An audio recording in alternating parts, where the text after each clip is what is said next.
Ladies and gentlemen, welcome to another exciting episode of your show. That's right, it's the Kickout Crew. We're on episode, 60-something. And just want to thank everybody for the outstanding feedback from last week's episode. Boy, all the positive feedback, comments, likes, everything, retweets, we just really appreciate it. I mean, hell, it's your show anyway, so, reach out and do what you need to do. And if you like what we're doing, be a friend and tell a friend. But that's enough of me rambling. I'm going to kick it on over to Adam. So, Adam, welcome our guest today. Well, first off, I want to give you guys a shout out for last week because I was on assignment and I at last minute kind of didn't get to show up. So y'all guys did awesome last week. So I want to say thank y'all for, covering everything.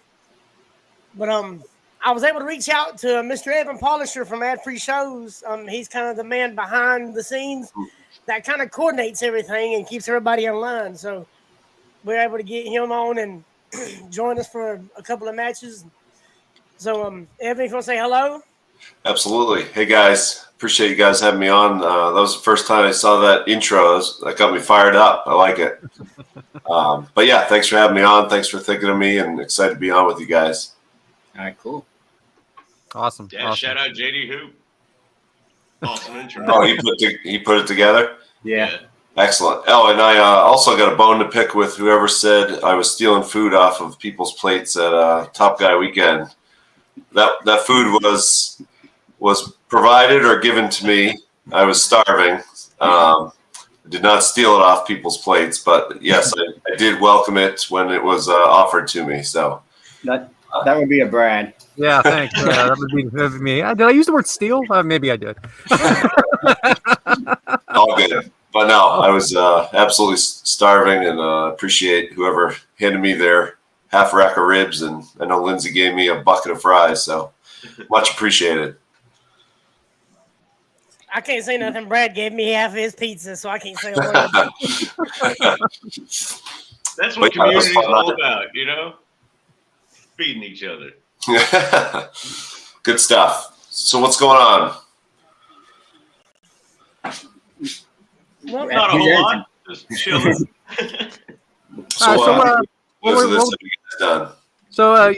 You picked a couple of matches for us to talk about. We'll be doing the Kickout Crew. We talk about a couple matches. We joke around throughout it. And the couple matches you picked, we're going to let James kick off the first one. So go ahead, James. Sure. Oh, what match is that? Well, it is Undertaker versus Hulk Hogan from Survivor Series 1991. It took place November 27th of 1991 in the Joe Louis Arena in Detroit, Michigan. Had an attendance of 17,500, had a match length of 12 minutes and 45 seconds, and Meltzer, your boy, gave it half a star. Yeah, it's a banger on that one. That's brutal. Wow. Yeah. But, why this match? Sure. So, yeah, that was my peak fandom, like 89, anything 89, 90, 91 was like right in my childhood wheelhouse. Obviously, was a Hulkamaniac like most were. Undertaker scared me to death when I was a kid. So, and then all the stuff that have come out since then on the podcast and elsewhere about, the tombstone and hurting Hogan and what did or didn't happen. So, yeah, when I think back to that era, that's one of the matches that pops in my head. So when Adam asked me a match, that's the first thing that came to mind. So I figured we could watch it together. I dig it. I remember this match because I was a big Hulkamaniac also. Yeah. And I remember the kids in the crowd just crying. I was crying with them. I can't even lie. I was crying. Yeah. So, yeah, I was same thing, devastated as a Hulk fan. But yeah, it should be fun to watch it. I haven't watched it in some years now, so look forward to watching it back. Well, what do you got there, James? Just a Hulk Hogan action figure, big Hulkamaniac back in the day. So we're not watching it per se. We're going to go ahead and break it down, though. Yeah. So I wanted to talk to first off, let's talk about this, Devyn. So the championship is the fourth match on the card. Is this normally something that closes the show? Yeah, I thought that was extremely odd that it was put here in the center of the show. But I guess because of the Survivor Series theme, they wanted to have a Survivor Series match kind of end the show, is my guess to it all. With that, the Macho Man versus Jake Snake Roberts feud was really big at this time, so that was kind of played out through this entire pay-per-view. And that was their match was the main event. So Evan, I wanted to touch with you on this because you did say that Undertaker used to scare you as a kid. Yeah. So we have the Undertaker entrance with Paul Bearer and the urn. Undertaker is supposed to be a scary heel, like you said, unstoppable heel. Looking back now, though, Evan, what do you think of it with 2023 eyes, looking at this old Undertaker? Well, yeah, I mean, I think it was, like they've said on many times on the podcast, I think, it could have been a silly, short-lived gimmick, like many others that we came across. But yeah, he was able to make it work. But the fact that he made kids my age feel something and be that terrified, I mean, that's pretty telling that it made you feel something. So yeah, looking back, I look fondly back at the whole gimmick. When I think about the Undertaker, that's the time period that I think about is his kind of first iteration of the character. For sure. Yeah. So we'll have a Hulk Hogan entrance here, as expected. Real American. James, we already know what you think of this. Oh, yeah. What did you think of the crowd reaction, though? I mean, they got up for him, but, it wasn't as crazy. You could tell it's kind of waning at this moment. Definitely. Hulk Hogan then destroying the casket. That was kind of interesting. He knocked it over, picked it back up, and threw it right back down in the same spot. Hey, Mike, do you think this was too soon for a championship match for Undertaker? He hadn't been around that long. No, because he was getting over. So you got somebody like that, why not give it to him when they can? Yeah, like lightning in a bottle, huh? Anniversary. Well, This is his 1 year anniversary right here. Yeah. So he debuted a year before at Survivor Series, right? Right. Got it. So that's interesting, Evan. I'm gonna go off the cuff here a little bit. So they had lightning in a bottle with someone like the Undertaker here, so they were all over it. Why not do the same thing with Cody, and why not the same thing with LA Knight? Yeah, I don't have the answer to that. Would seem to make sense, the whole movement and everybody's behind LA Knight, but I don't know why they do or don't decide to give folks the push when the fans are clearly behind them. Wish I knew that answer, but I do not. No, well, neither did we last week for over 45 minutes. So I just wanted to know what you last week. I mean, money in the bank. Yeah, it's just I just don't think you ever get that moment back. Like we were also talking about Sami Zayn as well, because you're never going to be that hot ever again. And if it doesn't end up being something in the next night, then so what? You had that moment like Daniel Bryan, and But we were all shocked that when Cody didn't win at Mania. I was shocked. Yeah. I thought for sure he was winning. So James, who are the announcers? Oh, well, I'm glad you asked. It's Gorilla Monsoon and Bobby Heenan, two of the best. Talk about a dynamic duo. You're we have a headlock by Hulk, shoulder to Hogan on the outside, the facials by Hogan. Adam, I know we've talked about this before, but is Hogan is he an underrated seller?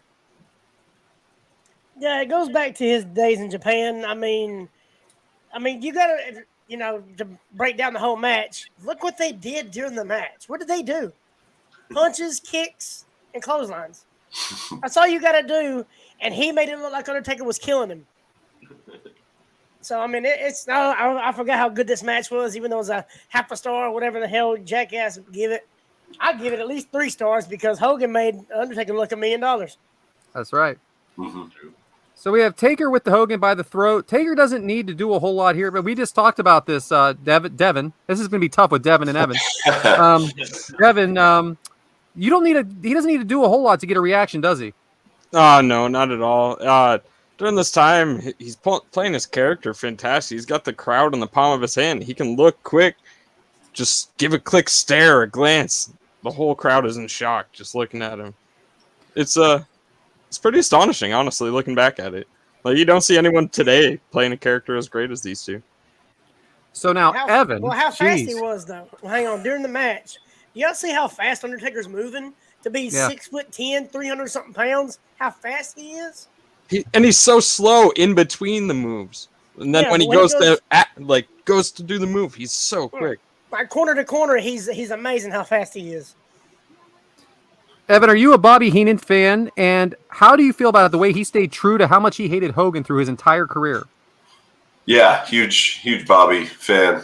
You know, Bobby and Gorilla is what I grew up on. So, yeah, super big fans of Bobby and Gorilla. And yeah, I guess I didn't realize when I was a kid at the time, like how much he, stayed true to, like you said, to hating Hogan throughout his commentary career. But yeah, it's true. He kept that kind of going the whole time in WWF. And I wasn't a big WCW fan at the time. Did he keep that going in WCW? Well, that's what's really amazing. When Hogan turned heel, then Heenan turned face. And he said he knew it all. He knew it all along. It's really something, the way he carried that through. Yeah, it really is. So Paul Bearer's now getting involved. Body slam by Taker. Taker misses a big leg drop.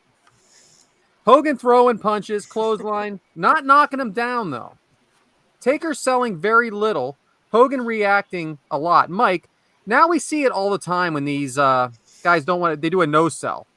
Was this kind of new here, or do you have any other example of guys that did this back in this era? Well, I wasn't watching back then, so I can't tell you if it was new or not. Well, I mean, he was selling because he was taking a couple steps back, though. I mean, he was selling a little bit, but he was giving that big man sell like Boss Man, Andre. He would take that 1 or 2 steps back, but then kind of, retract himself. So, I mean, he was selling a little bit, but he'd been doing that all the year before that. Yeah. Hogan chopping, bringing Taker around the ring on the turnbuckles. Hogan clothesline Taker out of the ring onto his feet. Hogan and Taker on the outside. Taker choking with the microphone cord around the neck. Apparently, this is not illegal, huh, James? I guess not.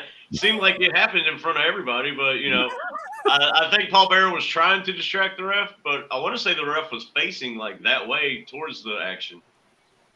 It's amazing. He's looking at him. The ref was looking at him. Yeah. Adam, what does Paul Bearer add to this match, The Undertaker, and who was he before this? Tomato Percy Pringle.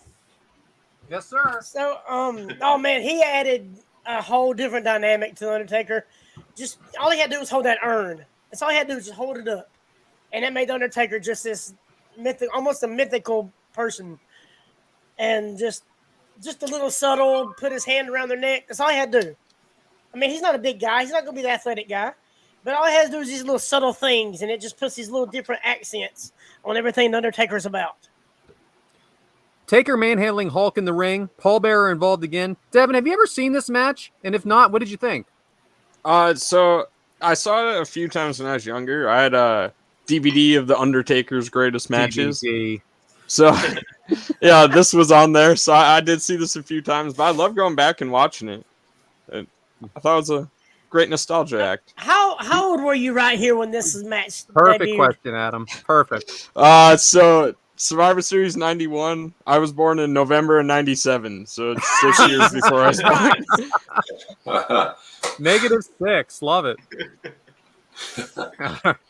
All right, more manhandling by Taker, head in his hand. Hogan chants, Evan, is Taker the change the WWF needed at the time? I mean, at the time they were, 91, they were still, it was still riding high. Hulkamania was still, I think, running wild, even if it was, starting to slow down a little bit. So I don't know if they necessarily needed a change at that time. When did like the occupation gimmicks really start to come in? Like 94, 95? Yeah, 93, 94 when Raw debuted. So was this the first quote occupation gimmick that they had? And that's why they kept doing them. It worked so well. Yeah. None worked out quite as well, but Well, you made Abe Knuckleball Schwartz didn't work out. I'm just glad Glenn Jacobs was able to hang in there. There you go. For real. Hebner counting 2 counts with Taker. Taker applying pressure. Claw hold on the forehead of Hulk. Let me tell you something, guys. This goes on for a while. This claw on the hand. Talk about a wrist spot. Man. Taker's eyes now go back.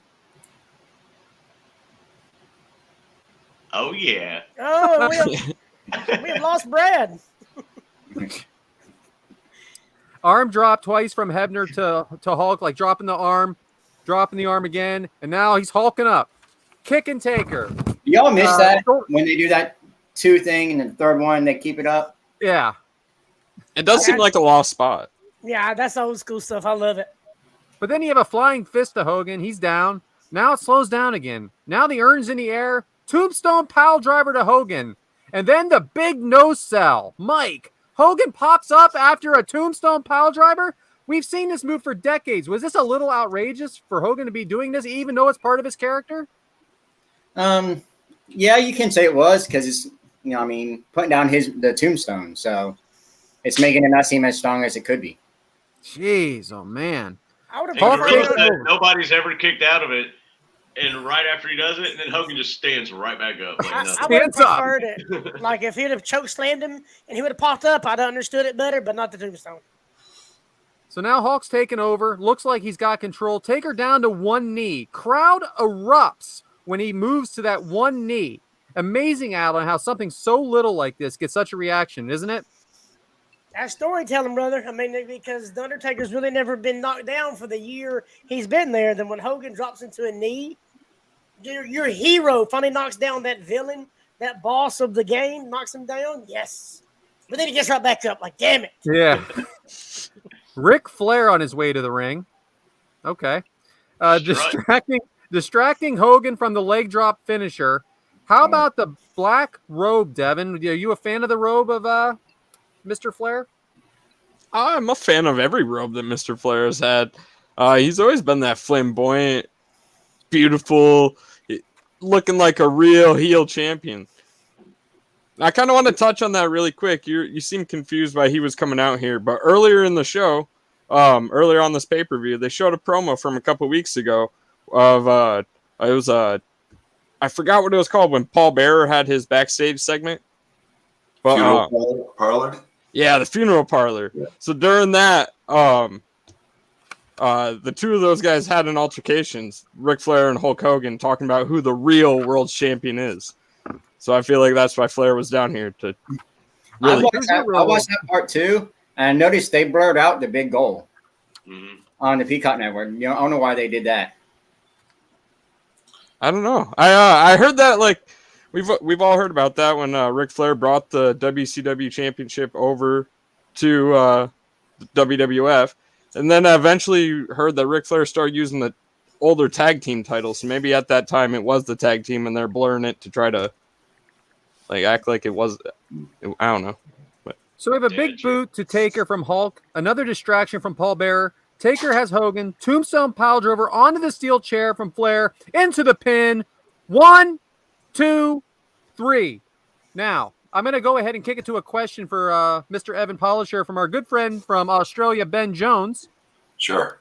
He wants to know, my question for Evan is this. How was Hogan able to get up from this brutal tombstone onto a chair?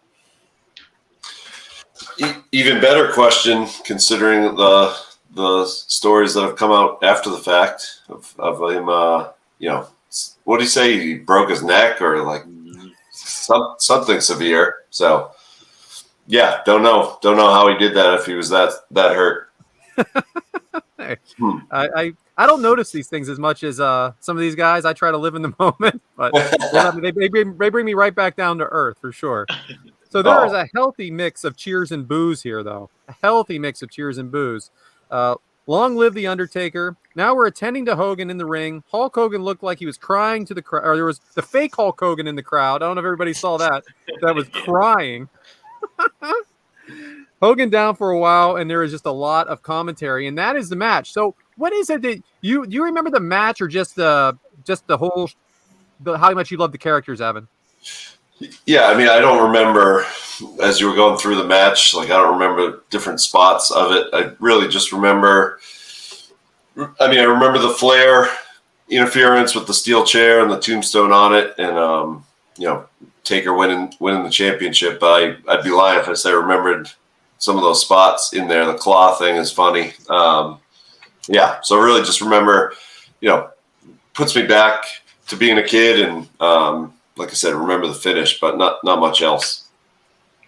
Gotcha.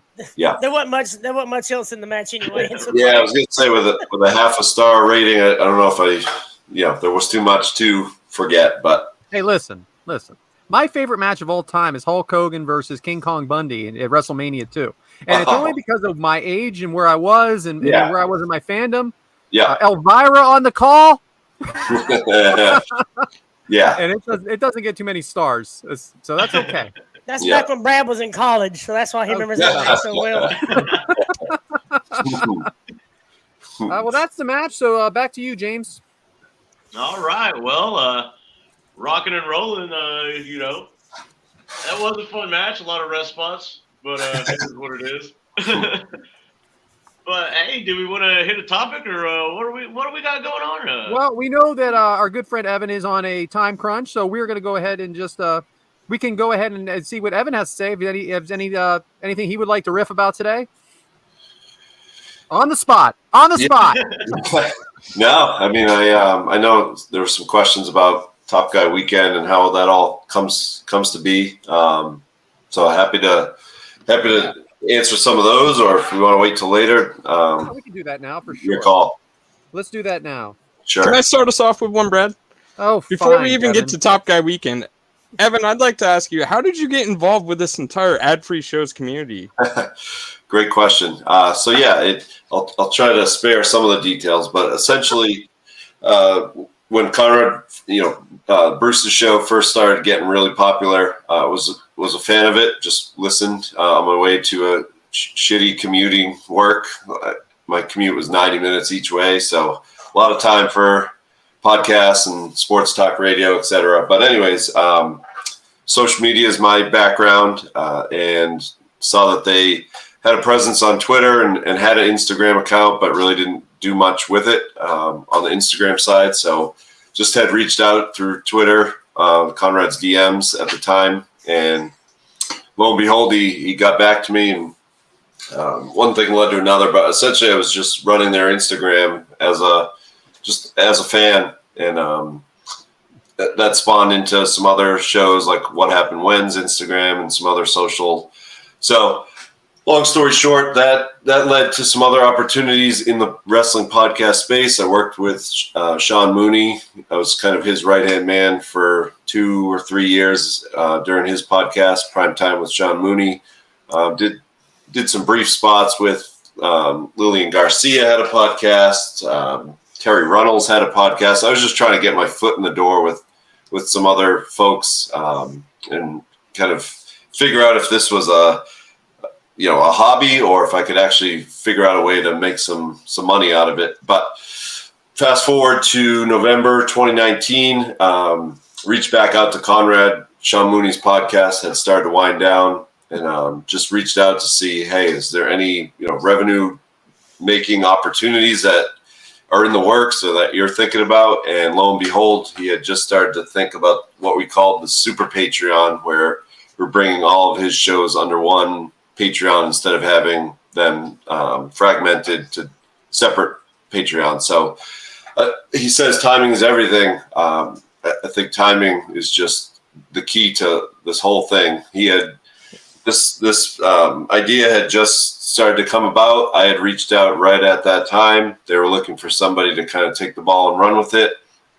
And all the stars aligned. And then obviously a couple months later, the pandemic hit, which, couldn't have been better time. It's funny to say that, but couldn't have been a better time to launch ad-free shows because everybody was at home looking for an escape, looking for some entertainment. So, yeah, man, long story short, I think timing is everything with everything. So, hopefully that answered your question. So I want to jump on that pandemic thing because that is interesting. Now, were those Zooms developed with the celebrity wrestling celebrities because of the pandemic? Was that something that was done before regularly, or is that kind of a new concept? Yeah, to be honest, at least from my perspective, I had never even heard of Zoom until the pandemic hit. And then all of a sudden, it was such an integral part of everybody's personal and professional lives. So when we first launched ad-free, the kind of the top two levels, there was nothing about doing live Q&As or live watch-alongs. It was really the annual get-together and some merch and a couple other, top-level perks. So that came about because of the pandemic. So that Zoom got popular. Everybody was using it. Everybody was familiar with it. And then we decided, hey, why not bring some of the hosts on? Why not bring some special guests on? So, hopefully that answered your question. Yeah, it's just so genius now. It really is, because now it's like the way to do it, because you're saving money, time. You don't have to go to a place and wait in line to talk to Ric Flair. Yeah, I mean, Ric Flair for 30 seconds and pay $100. Yeah. And now you have 6 or 7 of these a month, or 5, whatever it is. Some months are different than others, where we get to interact like that. And for the most part, we all, if we want to talk, we can. It's a great thing. It really is a great thing. Yeah, and it's good, from the talent's perspective, they can do it from the comfort of their couch. They're not flying somewhere or have to make a connecting flight, or you don't have to pay them a, travel lodging fee. So it obviously, there's nothing better than being face to face in person with somebody. But I think that's not feasible for a lot of these folks. And to bring a group of folks on with somebody, I mean, the Zooms are, to me, that there's really an interactive way to talk with folks you grew up idolizing. Yeah. Jeff Jarrett would not know my name by seeing him once a year for 5 minutes. I said, "Hey, it's Brad Stanton again." He goes, "Yeah, Brad, I know." So. Yeah. I think that there's some that we've done that are obviously more engaging and more fun and whatever than others, but that's going to happen if you do enough of them. So. Yeah, I think Eric, for instance, Eric's always super. I always tell Eric he's the MVP. I feel like he'll do anything we ask him to do. He'll, go above and beyond. He's super engaging, super interactive, and really seems to enjoy himself. So when he's enjoying himself, I feel like the members enjoy themselves too. Yeah, and that's Eric Bischoff, by the way, for the people at home that don't know. He's just a small thing, a creator of the NWO. That guy. How has that been for you, going from knowing these guys as the Eric Bischoff, the creator of the NWO, to now having his phone number and can text him whenever you want or work with him every single day? Good question. Yeah, Eric is, speaking of Eric, he's probably the most surprising going into this whole thing. Like, I didn't know any of these guys, but I just pictured him as kind of his on-screen persona, or what folks were saying about him. He was, just being the boss of Nitro or whatever. But like I said, he couldn't be a cooler, nicer, down-to-earth guy. My wife and I were down in Florida this February, and he was down there visiting with Garrett and his grandson, and we ended up meeting him and Lori at a brewery and kicking back and having a few beers, which was, yes. Sometimes it's like, wow, this is really weird and really cool. Like, I was showing my friend that wrote, like, I was with him and Road Dogg was texting. I was like, this is weird, man, but so cool. Yeah, I don't take it for granted by any means. But yeah, most of the folks that I've dealt with in these last 2 or 3 years have been nothing but cool. That's awesome. Got a question here from Lindsay, the Cupcake Girl. I think you know who she is. Yes. She wants to know if you need her to get you any more fries. I was hungry. God damn it. Busy weekend for you, man. It's a busy weekend. Yeah, you earn those damn fries. You worked your ass off. You earned them fries. Yeah. I got a number of questions from Amy Vaughn. I mean, I saw that tweet. I was like, man, I better start preparing some answers. I'm going to read it. You do what you want, okay? Question for Evan. What is a typical day like for him? How do you plan Top Guy weekend? When do you start? Do they keep a central theme? How do you decide on the talent? So let's start with, what is your typical day? Yeah, typical day. I guess it's, making sure, first and foremost, I think the first check of the task list is to make sure content is kind of mapped out and scheduled, or at least I know when it's coming for the day, to make sure that gets posted and scheduled and all that. So work closely with Silva and some of the other producers to, get a sense of when stuff is getting recorded, when it's going to be uploaded. So for folks that don't know, we obviously produce a version for the main feed that has all the ads and spots in it, but then we gotta have a stripped out version for ad free without any of the spots. So sometimes that's why it might take a little longer than I would hope to get that ad free version up, because the producers have to create a whole separate version of it. But yeah, long story short, making sure stuff is not only produced but published or scheduled, making sure it gets promoted across socials. But yeah, then another huge part of it is just kind of the project management coordination of it. So trying to line up guests, trying to line up schedules, trying to line up interviews or conversations, trying to track down Conrad, trying to get a hold of his schedule and see when we might be able to sit down and record some folks. So I think the project management and moving pieces is a huge part of my day-to-day role. Does that answer your question? Yeah, I would say so. So then she says, how do you plan Top Guy Weekend? And I like this the question right after this. Like, when do you start with this? When do you start planning Top Guy Weekend? Cool. So I'll use this year as the example because it's fresh in my mind. So I know we announced the dates in January, that it would be in late June, but I would say the heavy lifting probably started maybe late March, early April, and just starting to slowly plan out what we could or who we could get. A lot of like the AEW folks, typically this year more than ever, we wouldn't really know what their schedule is until maybe a month or a few weeks out, which makes it much more challenging, just because they don't know their schedule. But yeah, this year we got thrown some real big curveballs with the AEW, not only announcing Forbidden Door that Sunday, but then announcing a whole new show on Saturday. So knew that some of those guys wouldn't be there. Super, super excited Jeff was able to make it down for Sunday. But yeah, late March, early April is when it started to really kick into gear. And then the last 8 weeks, it's kind of full steam ahead. So going back to your last question of day-to-day in the life type stuff, I mean, those last 8 weeks, Top Guy Weekend was my life, leading up to the event. So that kind of answers the question of how you decide to bring in talent. I mean, let's talk about this year was different. It was in Alabama. It wasn't surrounding any kind of event. So can you just talk a little bit about that, how you decide on what talent to bring in?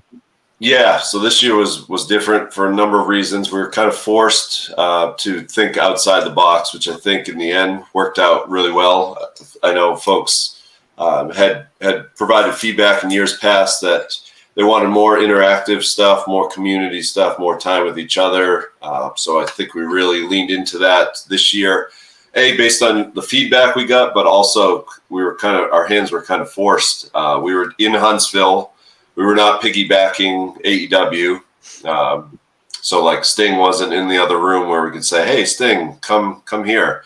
And then the whole AEW Forbidden Door collision thing threw another wrinkle in it. So we're kind of forced to get creative, get out of the box. Luckily, there were folks in either Nashville or Atlanta that were a drive away. Like Road Dogg was a couple hours away. Jeff was obviously in Tennessee. Ricky Morton and Dr. Tom were a drive away. So the folks we did get, a lot of them were able to drive down, which obviously cuts down on expenses and whatnot. But yeah, once we knew we wanted to do a wrestling fantasy camp, I think Dr. Tom was an obvious get to host it, and he had done it in the past. So I thought that was a home run. And Conrad said he wanted to do a conversations with Conrad, and we knew, one of the best minds in the business was Kevin Sullivan, and who hadn't really done much in recent years. So getting him on board was awesome. Scheduling that was interesting. He lives off an island off of Seattle, so to get him from an island off of Seattle to Huntsville was a pleasure. But yes, super cool guy. Hopefully you guys got a chance to meet and chat with him for a minute. And we obviously have a new show cheap plug, but Tuesday with the Taskmaster starts this Tuesday. So, and Conrad is hosting it, which I'm super thrilled about. Plug away, man. Plug away. That's what we do. Yeah. Yeah. So yeah, we were kind of forced to get creative this year, but I think, like I said, I think it ended up good in the long run. So I think you kind of answered her other question here. Were there any plans that fell through? Because a lot fell through, right? Yeah. Obviously, the one that comes to mind is Tony. This all started as kind of before AdFreeShows, there was his Patreon with his top supporters, and then the first years of Top Guy Weekend, it was kind of bringing in his, I think they're called low key big hogs. So, which we did this year too. But then to hear that he couldn't come at all, that was certainly a wrinkle in plans. But yeah, we would have loved to have JR there and Arn, etc. So that was the big wrinkle this year. And then the last question from her, man, she's no joke, huh? Was there anything that you thought was going to be like, what are we even doing here, that worked perfectly? Good question. So I think the fantasy camp I thought would be fun and interactive. I candidly thought some of it would be a complete disaster, just funny disaster of some of the folks just having absolutely no clue. But man, I was impressed by 99% of the folks that got in there. To have the courage to get in the ring anyways. But yeah, I was impressed by some folks that, just their ability. So I thought it would be, even if it was a disaster, I knew it would be fun and interactive and folks would be having a good time. But I was impressed by how well some of the folks did. And after it was over, speaking of the fantasy camp, once Top Guy Weekend was over, Conrad made a good point to me. It's like, it's so cool that the community is what it is, where folks wouldn't have gotten the ring and kind of done that in front of strangers or folks that they weren't comfortable kind of being vulnerable to. So it just spoke a lot to the community and how everybody, good or bad, was cheering each other on and being their biggest supporters. So really put it in perspective after the fact. All right. Well, that's it for those questions. I have a would you rather just made out just for you, if you wouldn't mind. Give it a shot. Sure. All right. Would you rather have a speaker not show up for Top Guy Weekend last minute, or have one totally bomb?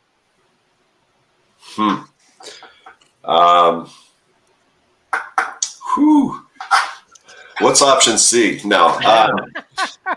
Yeah, I guess totally bomb if I had to pick one. Knock on wood somewhere, but that's one thing that we have not had is we haven't run into. I'm going to knock on wood again. We have not run into any like major travel issues or no shows or anything in the 3 years we've done it. Like the planning has been the most challenging part. But once we're there, obviously it's still stressful and challenging, but everything has worked kind of according to plan, for better or worse. Some things are better than others, but we haven't run into any major travel snags or no shows. So to answer your question, yeah, I'd rather have somebody bomb than no show, because then I would freak out of what the hell are we going to do now? All right, great. Yeah. All right, so next one. Now, you have a lot of Zooms, a lot of celebrities. Some have had 9 guys attend. Some have had hundreds. Would you rather have a more intimate setting with that, like a 30 or less, or do you like the 100 or more people showing up for one of these?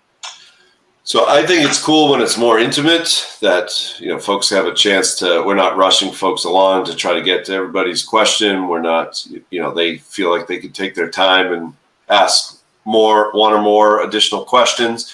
But from a perception standpoint, it's always cool, that we have 100 folks show up versus someone comes on and there's 6 people there. So I think it's to answer your question, I think it's a better experience for it to be more intimate, but from a, just like a perception and reputation or whatever you want to call it standpoint, it's always cool when there's a shitload of people there. Apologize for swearing if this is a PG show. Oh, it is not Not PG. Personally, though, I am always shocked to see how many people come to some of this, like where you get a lot of people at some, and I can't believe it sometimes. I'm sure it shocks you too. Like, I can't believe there's this many people here for this and not this many people here for this, right? That has to happen, right? Yeah, the thing that's always probably the most surprising thing about ad free since we've started it is that there's like so many folks that subscribe to those top 2 tiers. I'll take the $49 tier, for example. Like, there's so many people on there that have never attended a live recording, have never attended a Zoom.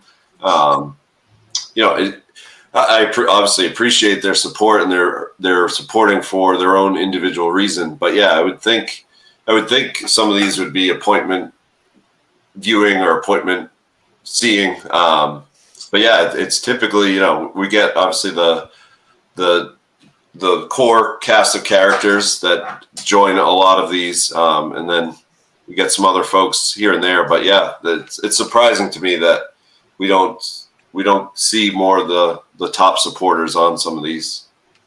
All right, 2 more, and these are real easy and fun. Would you rather sing at Rebels Karaoke or be part of the game event? Oh, easy. Game event. I singing karaoke just, oh man, don't even want to think about me up there trying to sing. So yeah. All right, finally. Definitely the game event. And I get a chance to win some prizes. So yeah. Shout out to Efren with the game event only on the Premier Streaming Network. There we go. And finally, who has the better food, the Boot or Dave & Buster's? The answer is the Boot, but at the time, man, that Dave & Buster's ribs really hit the spot. So no, the Boot, the wings at the Boot and their fries are my go-to every time I'm there. Do you guys eat at all while you're there? Yeah. Oh, yeah. Yeah. Pizza. Good. Yeah, the pizza's good. Yeah, so hopefully that answered those questions. Any more? Back to you, James. All right. So what do you want to do next? Match 2? Do you have time for match 2, Evan? I do. Yeah. All right, let's do it. Do it. After that, we'll let you roll, okay? All good. Oh, what match is that? Oh, I'm glad you asked. It is The Rock versus Mankind from WWF Monday Night Raw. It was taped on December 29th, 1998, but aired January 4th of 1999. From the Worcester Centrum in Worcester, Mass. Had an attendance of 10,668, had a match length of 8 minutes and 48 seconds, and didn't find the Meltzer rating. So there's that. Wow, that match was only 8 minutes long. Right? There was a lot happening in the main event. Yeah, there was a lot going on. 8 minutes. Holy crap. Big time. So, Evan, why this match? This one was easy. I was there. This was, growing up, this was the best night of my entire life. It was a group of like 6 of us that one of my buddies, his dad worked. What am I trying to say? He sold T-shirts and whatnot at the Worcester Centrum. So before the event, we got to go backstage. We got to meet. We met The Rock. We met Stone Cold. We met Mankind. We met Road Dogg, Edge, Kane. Like, it was, my God, I was in absolute heaven. So if it was just that would have been, a night to never forget. But yeah, then to have probably the most iconic win or moment ever in Raw history happen in Worcester of all places is pretty crazy. So yeah, I was there. Oh, wow. I was freaking out. Yeah, just awesome memories. I actually have some pictures of me with some of those guys here in my office, but yeah, somehow I lost the one with Rock and Stone Cold, but I swear I met him. The Rock smelled like tuna. I remember that. Man, what a moment! What a moment to be there. Man, it was awesome. I had a follow-up question about that, but I don't think I need to on this one. What was that? Him smelling like tuna. No, we were in catering. Yeah. I was just making sure Mae Young wasn't around. There it is. Yeah. That's good for a retweet, huh? Hold on, I'm going to see if I can find that picture. Hold on 1 second. All right. Yeah, that's good for a retweet. Yeah, buddy. James, you said that this show was taped like a week in advance, right? Correct. Mm-hmm. So if I was Evan in his shoes, I'd be telling everyone the results for the next. Make sure you're watching Raw. Make sure you're watching Raw. Can you imagine being that young and being a part of just all that and getting pictures with all them guys? That's amazing. Yeah, so I don't know if you could see this. I made sure to put myself right next to every wrestler. This is Al Snow. I don't know if you can see it. Nice. But, yeah, I won't go through them all, but yeah, I think I heard one of you guys talking. It was taped, and it was an absolute blizzard that night too. So another memorable part of that night. We probably got a foot and a half of snow. I think Road Dogg had a hardcore match out in the snow. Yeah. So a lot of things to remember from that night for sure. So without spoiling the finish, one thing I was saying was after the show, I'd been telling everyone to make sure you're watching Raw next Monday. Make sure you're watching Raw. Yeah. And that was the butts and seats night, right? Wow. Yeah. Funny you say that. That'll put butts in seats. Devyn, as someone who was way too young to appreciate this at the time, how do you view all the politics that this has changed, how this changed wrestling? How do you view it as someone that was 3 years old that didn't have a clue? Well, I don't really understand the question as the politics. What do you mean by that? Well, so the idea was that Eric Bischoff didn't want anybody to watch this show. So he was telling everybody the results so they wouldn't change the channel from Nitro. But then everybody changed the channel. I think it's kind of disrespectful or like unlawful to be telling the other companies' results, especially on your live show. So, yeah, looking back at it, I feel like that Eric Bischoff definitely shouldn't have done that, and it probably would have turned out better for him if he wouldn't have. So Mankind's entrance, Mick Foley, Mankind. I'm going to switch it back and forth here. DX right behind him. Evan, are you a huge DX fan? I was, yeah. I mean, I remember on the bus, we'd always do the whole Road Dogg spiel, ladies and gentlemen, like go through that whole spiel. So yeah, definitely a DX fan. My favorites, I mean, during that time, I was obviously a huge Rock and Austin fan, but I'd say DX is probably third on that list in that era. Mm-hmm. The Rock entrance with the entire corporation. We have the Big Boss Man. We have Kane. We have Shamrock. We have Test. We have Shane McMahon, Vince McMahon. This is quite the group. What'd you think of this, Mike? I thought it was interesting. I did like the corporation. And with all them coming out, you had DX there, so you had to have somebody to back them up. For sure.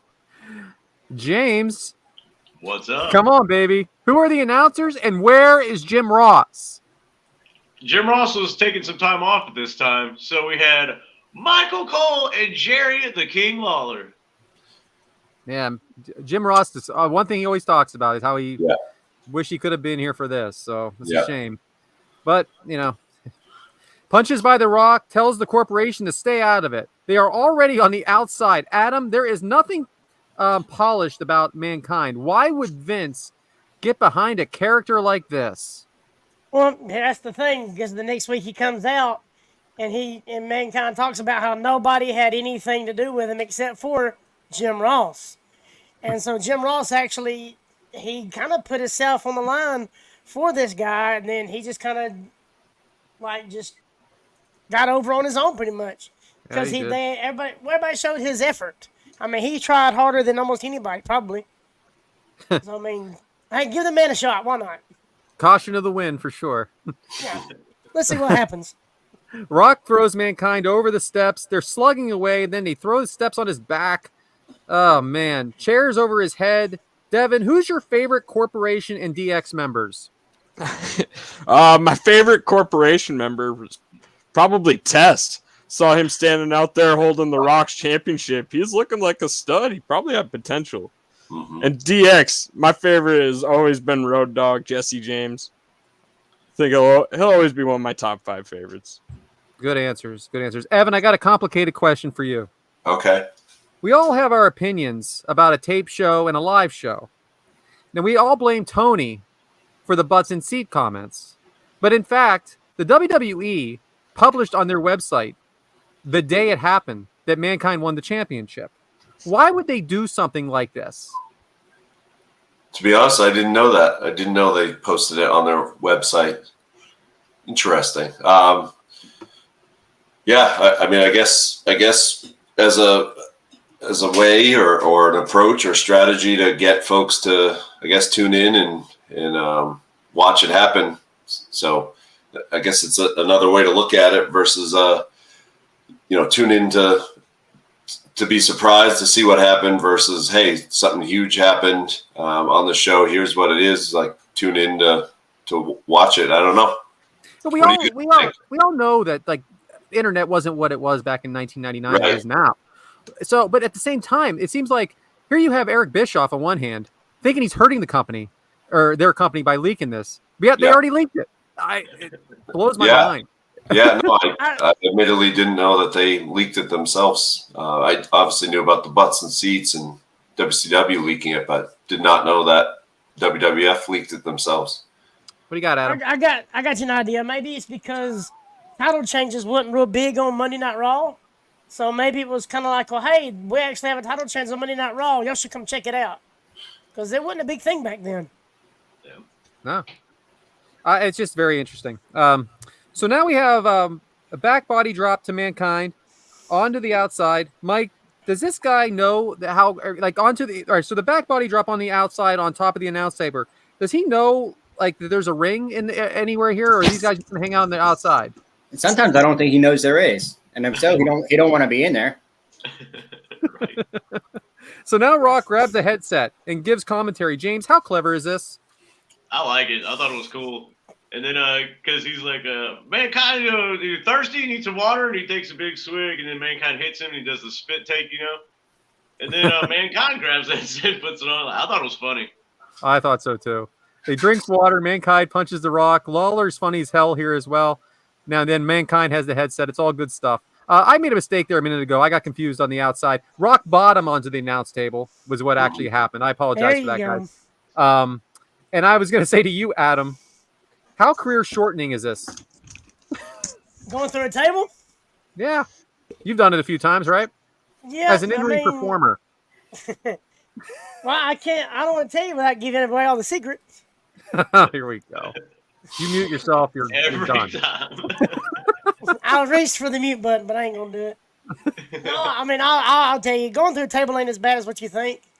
I'd rather go through a table than get hit with a chair or get hit with a kendo stick. But give me a break with that kendo stick nonsense. Freaking thing does not hurt. I want to get hit with one next Top Guy weekend. Evan, set it up. Setting it up. Extreme rules. I got kicked in the balls this stick. One. What's the difference, huh? That was awesome, by the way, man. Yeah. I popped for that. So funny story. I tried to let Evan know ahead of time that I wanted this to happen. He looked at me like I had 3 heads. He didn't know what the hell I was talking about. Luckily, we had some time left over. Yeah, no, the Amy promo and kicking you in the nuts, and man, that was so fun. Yeah, maybe not fun for you, but she lay it in good or what? She did not miss one of them. And I, by the way, just getting out of the ring, I hit the other one. So, all right. Anyway, that's why we had to sign a waiver form. Hey, there's Brian Haremza just for some reason. Shout hey, guy. Brian.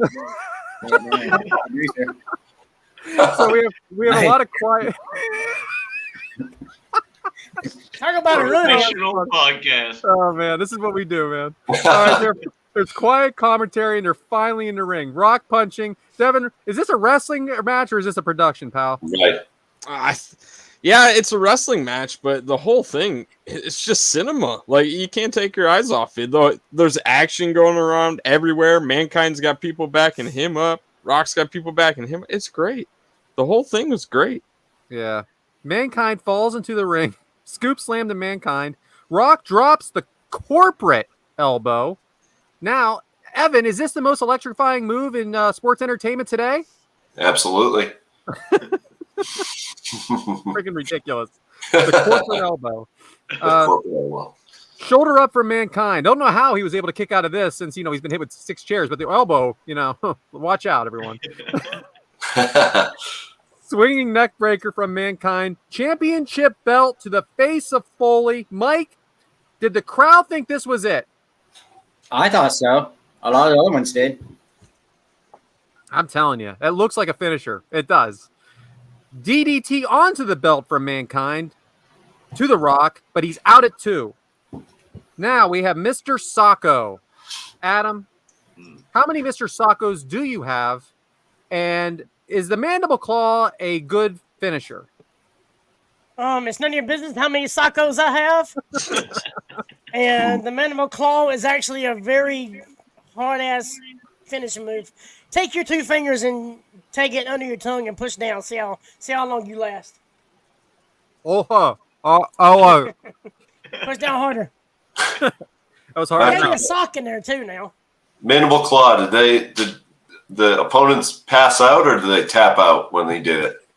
I'd tap out because that. Tap out. I didn't know if it was supposed to make them unconscious or the pain was so bad they tapped out. I think the sock is so bad it made me tap out.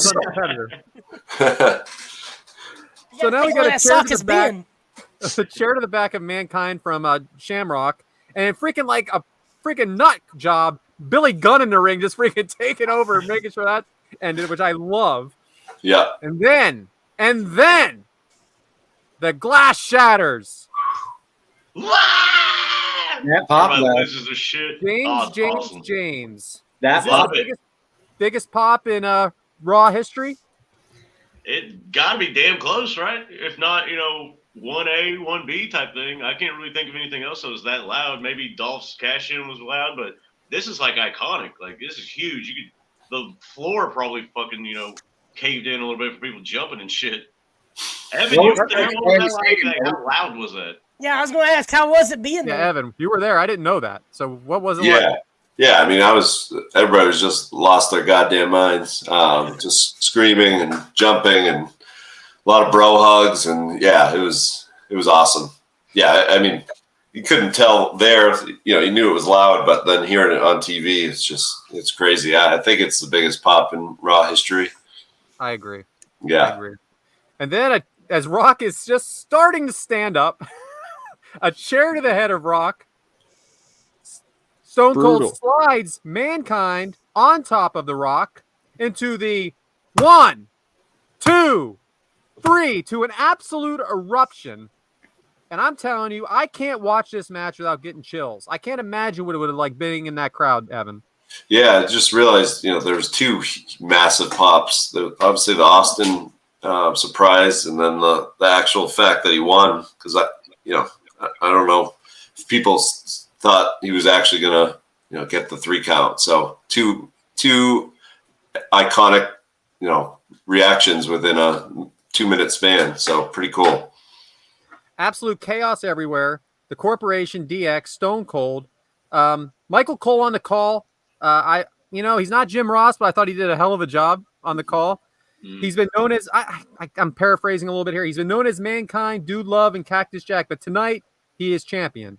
And I thought that was great. Road Dogg on the announce as well. Our boy Road Dogg, one of the funniest men ever.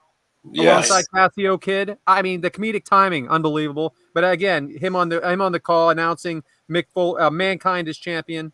Then Mankind on the microphone, dedicated to his kids at home. Big Daddy, you did it. How funny is he has a Job Squad? He has a Job Squad shirt on underneath his button-up shirt. He's got the Job Squad shirt on. That was the best part of it. So, one more question for you, Evan. We'll let you roll, okay? Yeah, all good, man. This is from Mike Bober. I know you met him at Top Guy Weekend. Yes. And he just wanted your opinion on this match. He says, if Tony doesn't give away the results, do you think Raw would have gotten the boost it did?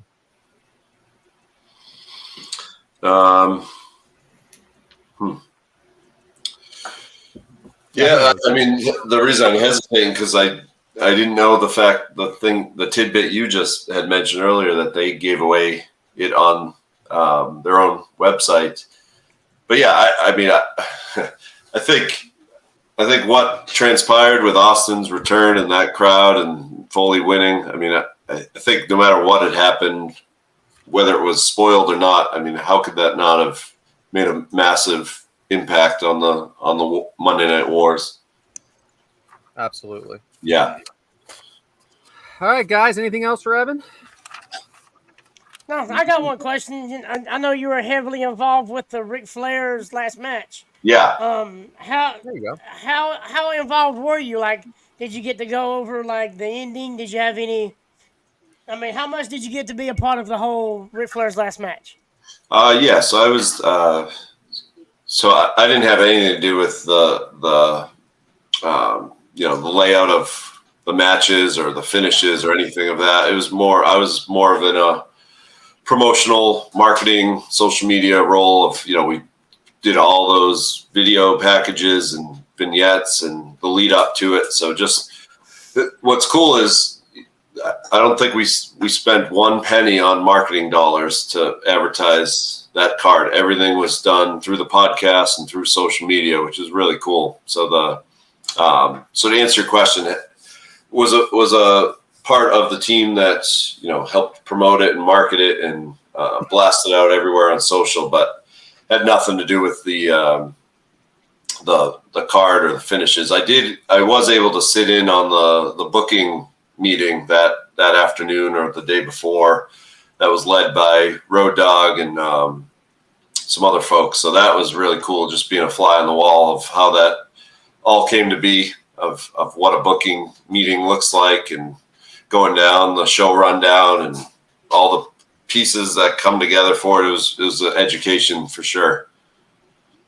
And if you could pick one person, like say if there was, say Evan, pick one person that you could do their last match, like you could book it, or just like for Ric Flair, who would that one person be that you'd like to see have their last match or one more match?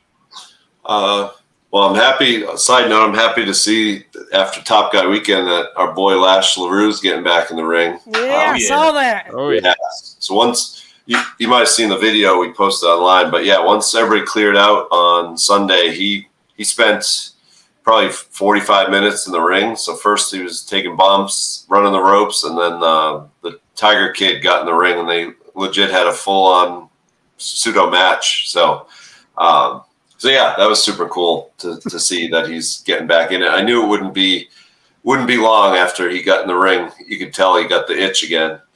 Let me think. Yeah, like I don't have any interest in seeing Goldberg, but it sounds like he's doing another retirement tour or whatever. Yeah, Hulk's not getting back in the ring. Maybe a Sting or somebody like that. Yeah, I mean, I guess in a perfect world, we'd love to see that Sting Undertaker match, but it'd probably have to be like a cinematic deal because those two actually wrestling would probably be the shits at this point. I got an idea for you. What about Dustin Rhodes? Yeah, I'd like to see something special with him happen. And I think Conrad could have, that's actually a great one because if there's somebody that, I think Conrad could put his marketing engine behind with the whole NWA legacy or Jim Crockett Promotions. I think that could be really special. Obviously, nobody's to the name of Ric Flair, so it'd be tough to top that. But I think Dustin deserves his due as whenever he decides to hang him up. So great call on that. He's currently on his last year tour as well, so that's why that name came to my head. So his contract's up in a year or whatever with AEW? I believe so. Got it. I saw a question scroll through, but I forget what it was now. Waterloo. Yeah, so I'm still not ruling it out. I really want to be there in Waterloo for Conrad's Hall of Fame induction. Sorry, we have a big family reunion here next weekend, so it's probably not going to happen, unfortunately, but I will be at StarCast in Chicago as my next venture. So hopefully some of you guys or some of the folks listening will be there. Should be a fun weekend. I bet. Well, thanks for coming on, Evan. Evan Polisher, the man behind the man at Everything Ad Free. We appreciate you. We always appreciate the time you give us. Anytime I have a question, you're right on it. I try not to ask too many. But when I do, though, it's like within an hour I have an answer. So yeah, I mean that's what we all appreciate you. That's what I'm here for, and I appreciate you guys and appreciate the continued support and just you're our biggest brand ambassadors. Just letting folks know, we could tell folks, all right, this is cool, you should join, but the fact that they hear it from other folks like them or other fans, that goes a long way. So I say it a lot, but can't thank you guys enough for the support and being brand ambassadors of what we're doing. So thank you. Yeah, thank you, Evan. Awesome. Cool, guys. Well, I appreciate you having me on. Appreciate you thinking of me, and this was fun. I appreciate it. Oh yeah. You have a good one, Evan. Thank you very much. Thank you, Evan. Awesome. Being here. Thanks, guys. Thank you, Evan. See ya. See ya. I'm gonna have to add that great. on my resume. Brand ambassador for AFS. Right, for real. That does sound good. Yeah, I like that. That was fun. Yeah. The man. Dude, that's a good All right. call on the Dustin Rhodes, man. So let's do 7 topics and call it a day, huh? That's why we're live. Well, I guess Brad, what you got for us this week? God, you guys haven't heard enough from me yet? Jesus. A couple of things I had. Good. It's a little bit of ranting, but not too much.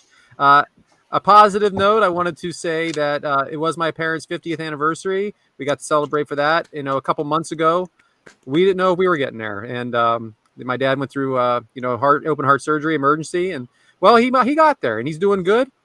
Kicked out, baby. Kicked out. He definitely kicked out. So it was great to celebrate with them. And my sister and brother-in-law and my wife and my whole family were there. And just great. It was a great moment. I want to also talk about that. Here it is. The echo's back, James. What is going on back there, Bryant? That this happens when you come on the show. Anyway, just a little rant on the fly there. So why is my picture on his screen? Would y'all steal my wrestling picture? Did have a close call at the. We have an Easy Pass. And in Pennsylvania, it doesn't matter if you have an Easy Pass or not.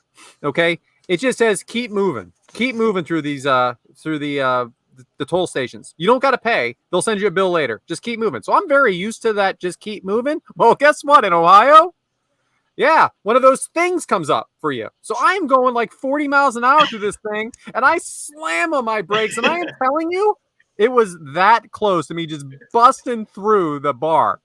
I'm like, I guess in Ohio, they don't trust anyone. So, look out in Ohio if you're used to keeping moving. When we got back from the vacation, I take my dog out. First thing I do, a dog was loose in the neighborhood, bit my wife and bit me. I'm like, what the fuck, man? Your own dog? It was a golden retriever, of all things, biting us. No skin broken, but I did send you guys a picture of my shorts with the hole in it. I'm still wearing them, by the way. Also, not much ranting this week, but I do want to give a big congratulations to Alex Kane. I know it's well past when it happened now. Alex Kane, friend of the show, was on the show, won the MLW Heavyweight Championship, and he tapped out Alexander Hammerstone, which was really something to see. The whole introduction, if you haven't watched it on Fight Plus, it is on there. For him coming out to the Beaumaye, it was really, I know it's just a small venue, but man, it was a moment. It was a big moment, and that place willed it into, like, they wanted it. Alexander Hammerstone is not a heel by any means, but he had to start playing heel because nobody wanted anything to do with him retaining that championship. So again, congratulations to Alex Kane winning that championship, and also very nice to meet Mr. Thomas. Talked to him for 20 minutes. Funny story. I just saw him as soon as I got there. He stands out, and he calls me over, which is cool. And we're talking for like 20 minutes. Like I said, my son's there, and I didn't even realize there's a line forming behind me. My son tells me this after the fact, that people were waiting to talk to him. I didn't get a picture with him. I didn't get an autograph. We were just talking like friends. And just to bring this back to Evan Polisher, if this ad-free shows doesn't happen, I'm not doing stuff like that. Okay, this show was created based on ad-free shows because we all met, and I'm just talking to a wrestler as friends. I'm not there to get an autograph. I'm not there to get a picture. We're just talking. And here is this line behind me, and my son's getting tapped on his shoulder like, is he done yet? I didn't know anybody was waiting. But great. Mr. Thomas, great guy. He's exactly the same there as he is on the show. The way he talks, he's just people watches and just makes comments. That's what he does. So that's it for me. Back to you, James. All right. Well, guess let's keep this train moving. Mike, what you got for us this week? This is way out of order. Yeah, we've done worse. Yeah, we have. Episode 1. 2 and maybe 3. Mike's muted. Okay, there we go. I got it. All right. So I played a game with you guys about that stupid criminal thing, and this week I want to try something else. I've been watching a show called Alone, where they drop you off on an island. You have to survive for however long. So I was thinking, if you're stranded on an island and you had 3 wrestling people, they don't have to be wrestlers, but they can be announcers, producers, whatever it is. What 3 people would you pick to be on the island with you? That's a good one. Is my wife's not there, right? No, it's you and this.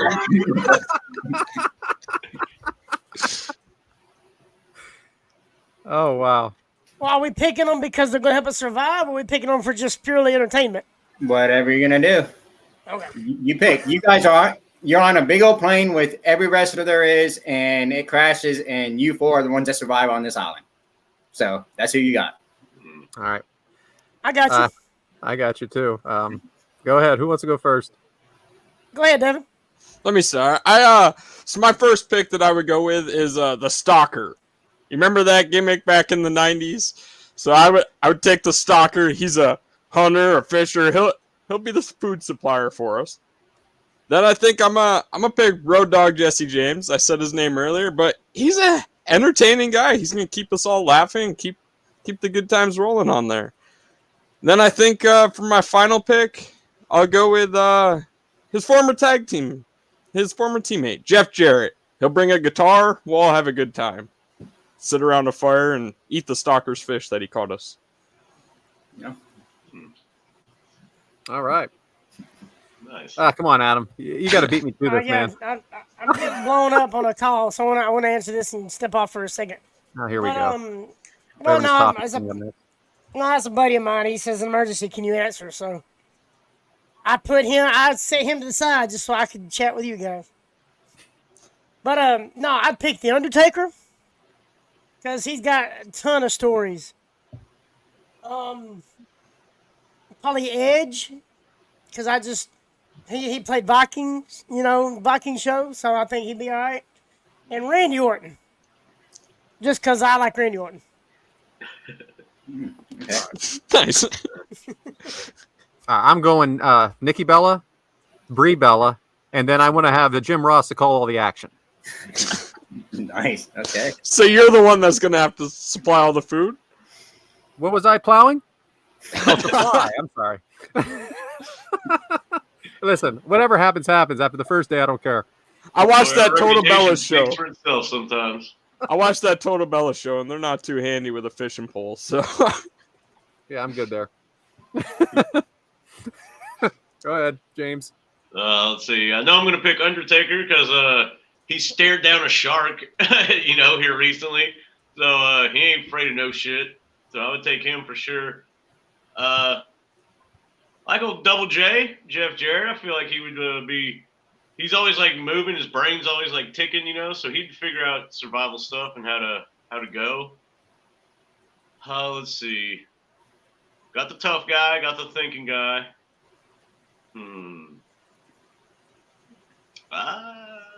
The third one. Oh, this sucks. Vince. I'll take Vince McMahon as the third guy because he's a little little brain, little brawn, and plus he'd probably have a cell phone that would still work, and that, so maybe he gets somebody to rescue us. There you go. Well, I think if I would do it, I would choose Eric Bischoff because he seems like somebody that can survive out there. I would choose Alexa Bliss because it's Alexa Bliss, and why not? And then I would choose Vince Russo. Because the entertainment that I would get from Eric Bischoff and Vince Russo fight in and out, and then after they're done beating the hell out of each other, it's just me and Alexa Bliss. So there you go. Do you guys mind if I go ahead and jump in? Because my buddy had a car wreck and he needs a ride. All right, bud. Damn. Yeah, I mean, he rear-ended somebody. I mean, he's all right, everybody's okay, but he's stranded out about 20 minutes away. Damn. I know that's his only way of going, so. He's actually my buddy that helped me move my mom and them in a new house, so I feel like I'm kind of obligated to help him out because he helped me out. Of course. Yeah. You're good. Anytime you need to help a friend in need. But first, look, I know I showed you guys, but I got a Kick-Out Crew Championship belt, baby. Yeah. Oh, yeah. I finally get to talk about it because it's been 2 weeks since I've had it. This little mini belt I got from a place called Trophy Smack. I don't know if you can see the emblem on the back or not, but Shout out. it turned out pretty good, man. Not too bad. You know what that means? What a bullshit way of getting out of a topic. That's the real cockamania. Mm. You know what, Brad? I'm sorry, buddy. That don't matter. I'm going to talk shit when you leave. It's the KOC heavyweight champion of the world, Adam And then, from Bama. Yeah, I know. Then I get to referee my own match. Even better. But now getting the actual. When I went last weekend, I got to talk to a couple of people. There was a woman that was referee. She's from Tulsa, Oklahoma. She drove all the way to Alabama to be a part of the show. There's another guy from Georgia I got to meet, and I just sat back and just talked with them. And man, just the little intricate stuff that they talk about that they've done that never even crossed my mind. Just little tidbits of stuff. Man, just being back there talking to the guys, just being a part of it again, just like Evan talked about with getting that itch again. I know that feeling, man, because that's what happened. I wanted to. And I thank Amy for kind of putting it out there. She said, you need to start refereeing. And then she kind of put it out in the atmosphere. And then Top Gun Weekend didn't help. So I got my bag. I got my shoes, my pants. I got my new ref shirt in. And then hopefully this Saturday I'll get to do a little bit in-ring stuff. So if that happens, I'll definitely keep y'all up to date on it. There we go. Can't wait. And then I'm going to throw y'all a couple of jokes real quick. All right. Waka, waka, waka. So why did the coffee file a police report?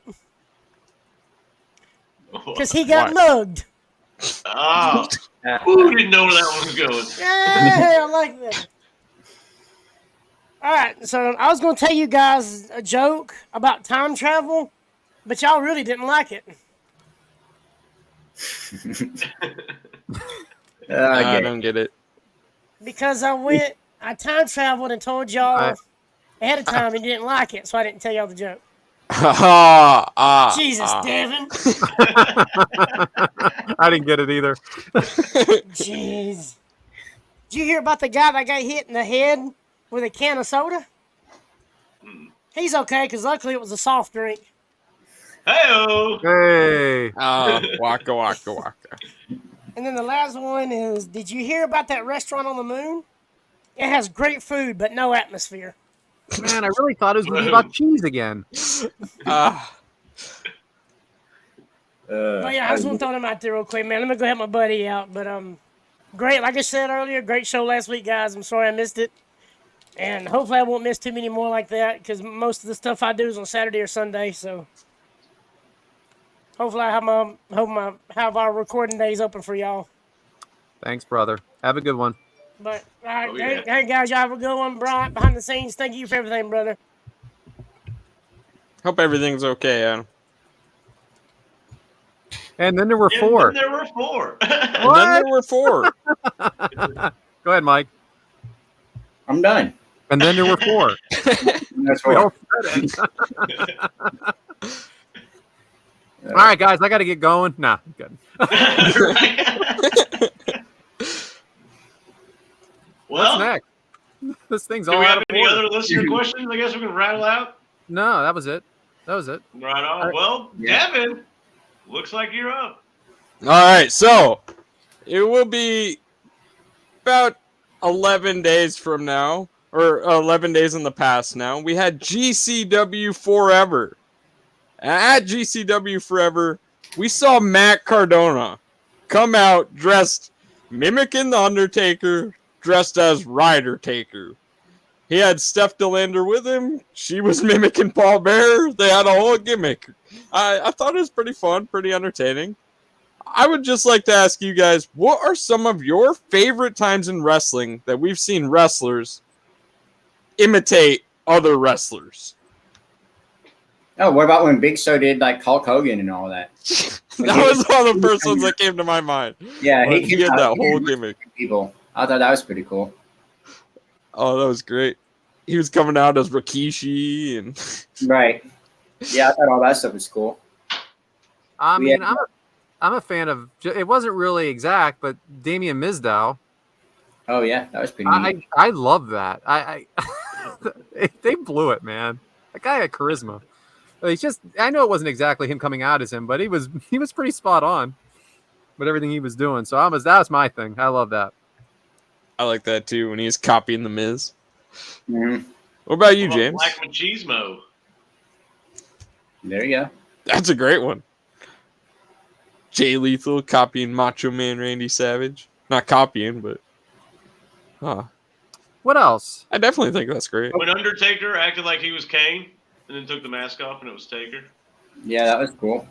Didn't the B team come out as you, Devin? You were watching then, right? The B team. Didn't he come out as like Hulk Hogan and somebody else? I know Curtis Axel. He was imitating Hulk Hogan for a little while. He did it. With Axelmania. These guys, they tried really hard with poor Axel, but just didn't quite make it. But I liked some of the stuff he did. You know, I thought that was fun. There was obviously a few from back in the 90s when the NWO was imitating the Four Horsemen. Yeah, DX did Nation Domination. Yeah, that's another fun one. Yeah. Didn't Shawn Michaels pretend to be Shane McMahon, like bopping around a little bit? Yeah, I remember that. That was pretty funny. Yeah. Triple H was Vince. And yeah, Triple H was Vince. That was pretty good. And it was just him moving around the ring though, like he's a boxer. Yeah. Realized he did it until Michaels made fun of it. And how about recently? What you said? Did you say MJF? No one's even mentioned that one. Just basically doing everything Adam Cole was doing. Oh yeah. Good shit, man. Boom. Slapping everybody's hand. He had it down. He had it down pat. He did. Freaking guy. All right, good job, Devin. You. I thought it was a fun topic, and it's kind of fun. recent with Ryder Taker and GCW. That same pay-per-view, they announced Lash LaRue's wrestling return. He did that because the Blue Cane dude, right? Yeah, he came down and immediately started cutting a promo on Blue Cane, who's another one that's kind of imitating Kane, the original Kane. So, fun time in wrestling right now. But That's got to be Kane. back to you, Kane. All right. Well, so what are we doing? We can do. We have the spirit of.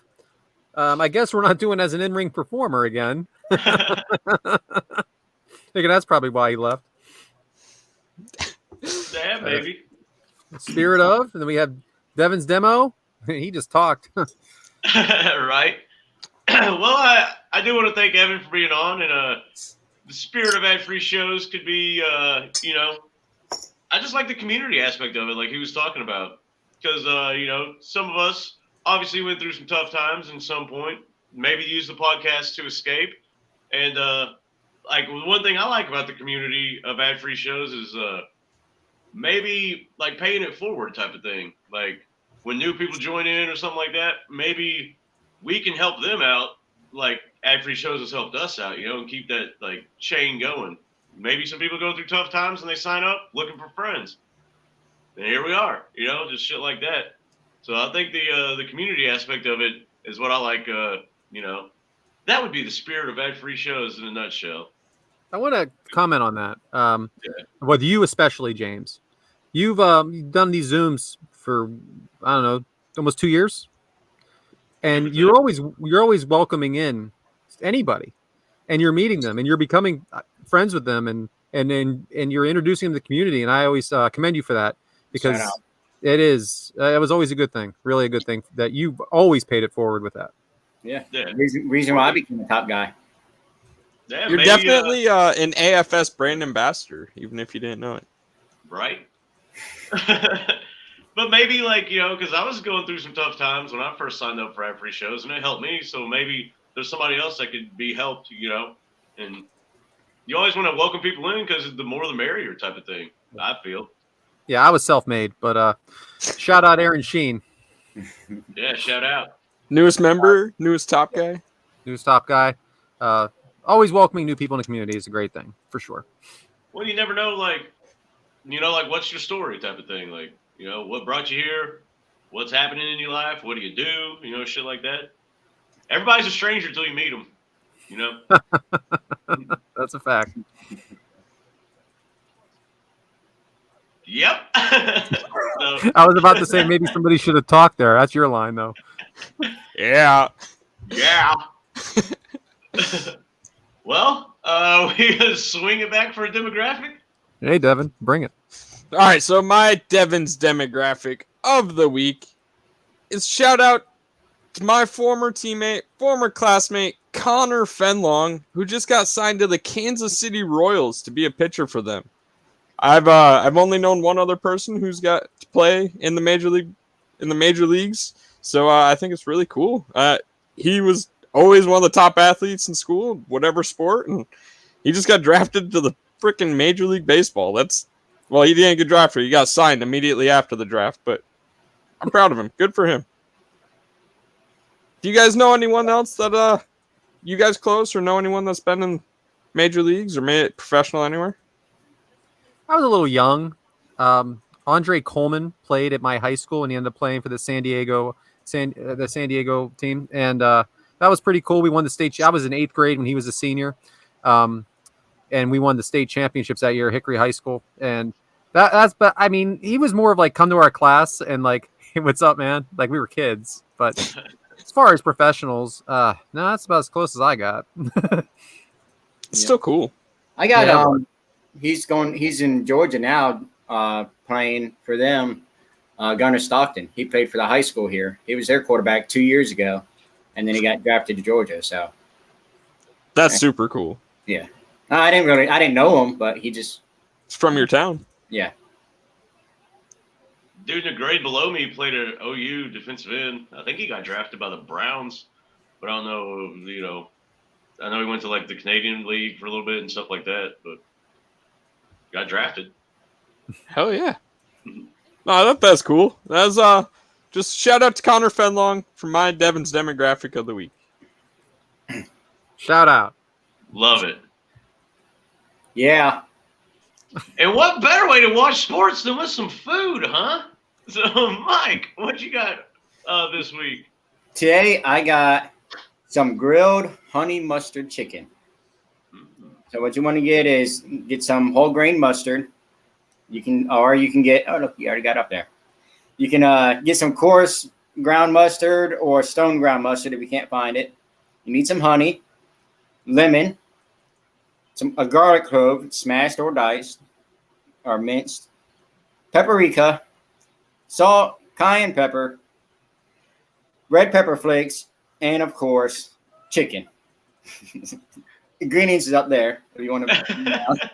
Man, you skipped hold on a over, second, like, Mike. I the need to thick laugh. sweetness is the perfect balance to the other flavors. On lemon, the hint of the fresh, tangy lemon is that surprising flavor that makes this chicken stand out. That's right.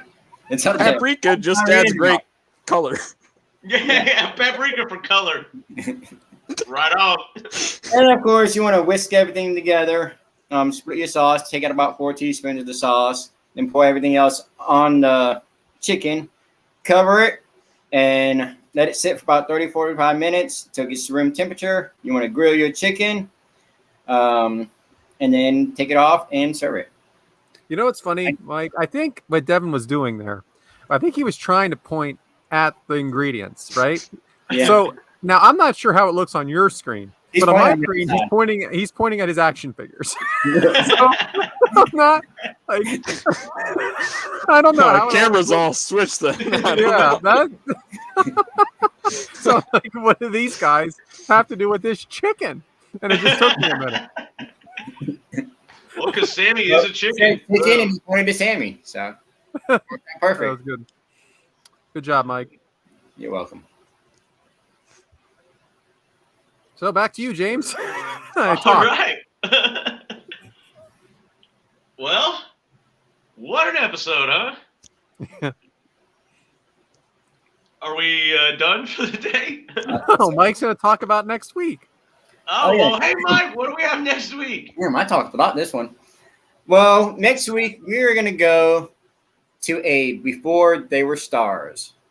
So what are we going to do? We're going to do John Cena versus Randy Orton.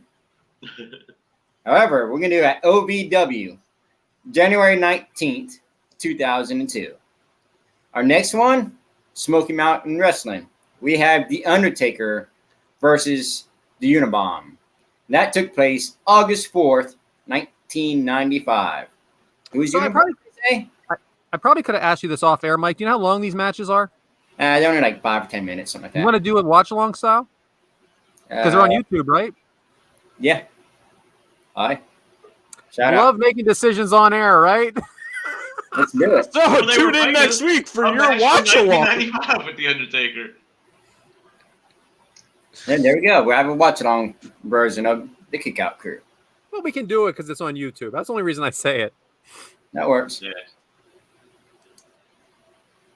And that's what we got next week. Back to you, James.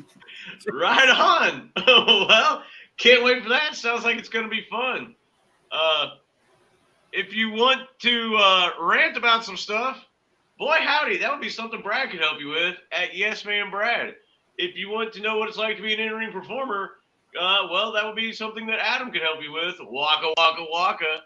Adam_from_Bama. If Devyn, you got some demographic stuff, what's everybody watching these days? That would be at DevynD19.